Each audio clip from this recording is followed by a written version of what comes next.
गीत गावहूँ हे।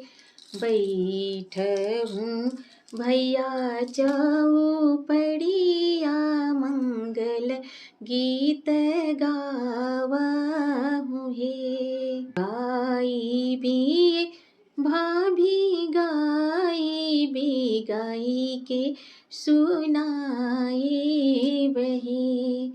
गाई भी भाभी गाई भी गाई के सुनाए बहे। हमरा के का देह बेदाना हरसी घर जाई बिहे। हमरा के का देह बेदाना हरसी घरे जाई बहे।